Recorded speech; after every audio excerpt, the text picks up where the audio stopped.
Hey everyone, welcome to today's video, and certainly no, this is not a RPM hacking or cheating video in any ways. Far be it from me to engage in cheating in such a wonderful game. If anything, I think this is a more in-depth look at the rate of fire stats and how RPM on your weapon could benefit your gameplay in the Division 2. So before we go into everything, let's look at RPM. RPM simply means your rounds per minute. This is a simple and subtle stat, yet a critical one that can mean the difference between enjoyable shooting or a terrible experience with the weapon.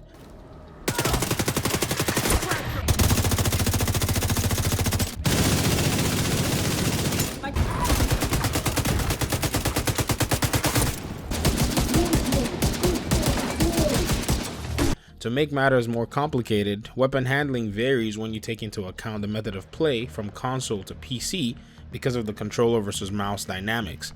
Hence, your rate of fire, or RPM, as indicated on your weapon, is a stat that you need to pay attention to as you progress through the game. My goal in this video is to take a slightly in-depth look at rate of fire and discuss how you can make decisions as to which weapons may best suit your playstyle depending on the platform that you're on. But before we move on any further, I'd like to show you a theoretical depiction of how rate of fire works. So let's use an example of maybe an agent getting a weapons cache and then opening it up, and that weapons cache grants them 2 assault rifles. We're going to name one weapon A and the other weapon B. Say that weapon A has an RPM of about 900 rounds per minute, while weapon B has an RPM of 600 rounds per minute. We can look at the next aspect to judge the effectiveness of both weapons, and that's the per bullet damage of each weapon. When you consider assault rifles, you have to take into account not only the bullet damage, but also the inherent bonus damage that's added, which is, in this case, health damage. Once we factor all that in, we'll have to ascertain what kinds of enemies we're also taking out this damage on. So, in our scenario, we're going to use red color, or what we call the regular NPCs.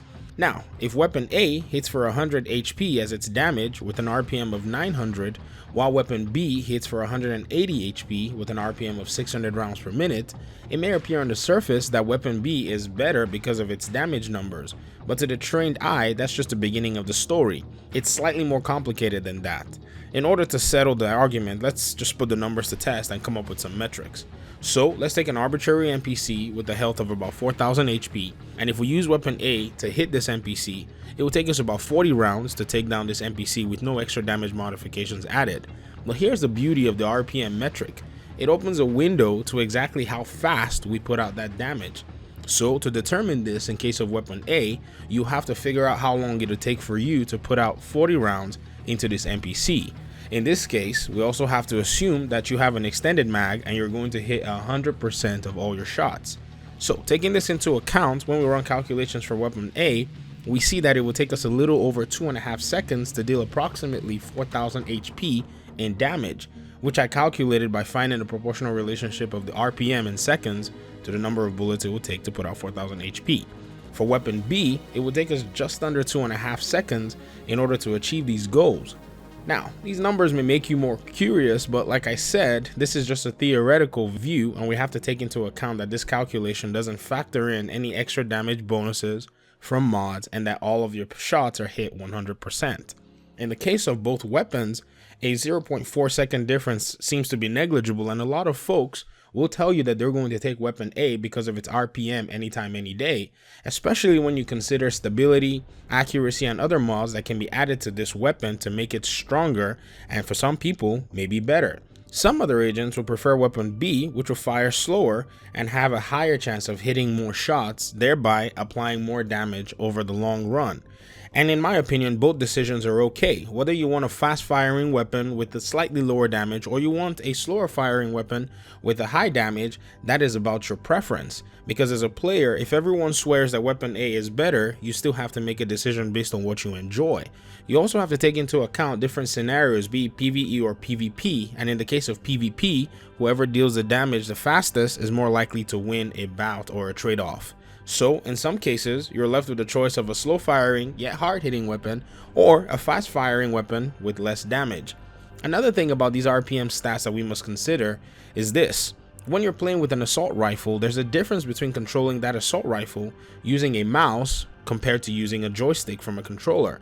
Now, I'm not saying that it's impossible to control most ARs with the controller, because I'm confident a lot of people can actually do that better than I can.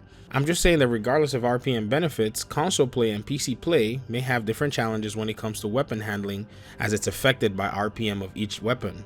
Now, you have to factor in that players also have to make their choices and decisions, like I've earlier said. In my opinion, this is fundamentally one of the reasons a lot of people used to say that The Division on PC was quite the different game from that on console, and I do agree to an extent. Now, so far I haven't played The Division 2 on console yet, but from using a controller on my PC, I've started to see some remarkable differences in my weapon choices when I swap from controller to mouse. Now, being an effective agent is very much predicated on how short your time to kill is, and for the purpose of this video, we're looking at time to kill and how RPM plays a role in this. Again, we can theoretically look into how RPM can affect your time to kill by running some more calculations, but this time we'll compare a submachine gun with an assault rifle to see if there's a mathematical reason that may influence players to choose one weapon over the other. To do this, let's take a Vector from The Division 2 with a damage of, say, 3000 HP, and a FAMAS with a damage of perhaps 5000 HP. For the sake of simplicity, let's just pit both weapons against an arbitrary NPC that has a health pool of about 70,000 HP. This means that the FAMAS will need 14 bullets and will take about 0.9 seconds to deal 70,000 HP, while the Vector will need about 22 bullets and will take about 1.1 seconds to actually deal out the damage. In this calculation, I've taken the assumption that you landed all your bullets. And also, if you want to consider other factors, you can always just assume that after accuracy and stability are factored in based on modding, that both weapons are probably going to perform well at their respective optimal range. But here's the rub. The SMG class in general has way more stability and accuracy than the assault rifle class. And even if the FAMAS will do more pure damage over the SMG, which has to rely on critical hits, it makes sense for me, while using a controller, to spec critical hit chance and critical hit damage to enjoy that stability that already comes with a weapon that's firing about 1200 rounds per minute. On the other hand, even though the Vector looks good, I would hardly touch it if I were to log on to PC and play the game, because I can spec more accuracy and leverage stability and damage enhancements on my FAMAS to increase my DPS and also benefit from range, because basically it's quite easier to control that weapon using a mouse. Now, in these examples that I've given, these are just my preferences and pretty much my playstyle and how RPM would affect my decision making. And I'm sure that your preferences will also matter as to how you make a choice to which weapons you want to use based on the platform you're playing on. But if in the case you want to take a closer look at your weapon's viability to see what the benefits are, you have a window into the soul of each weapon and how fast they can deal damage using these tricks that I've shown you in these calculations. Finally, I must add that further considerations to my comparison of console play and PC play include the fact that the developers have actually made weapon handling in the game really tight, and this improvement is quite pleasant. So if you've noticed, it's actually much easier to handle the weapons once you start the game. In some cases, you'll notice that the kick from some weapons may be a deterrent to you depending on the class, but once you get used to it, you're going to find out that there's a lot of enjoyability in every single weapon class. Also note that there are varying weapon and gear talents that improve weapon handling in the game, so no matter which weapon you choose, if you can mod it right and leverage its inherent accuracy and stability, you can get the most out of it regardless of the RPM. Okay, enough is enough. I'm just going to get out of here, so I'm going to just encourage you to get your weapons, test them out, and see what feels good, and let me know in the comment section which weapons you prefer based on their RPMs and their bullet damage. Thank you very much for listening and watching this video, and hopefully I'll see you in my next video. Peace.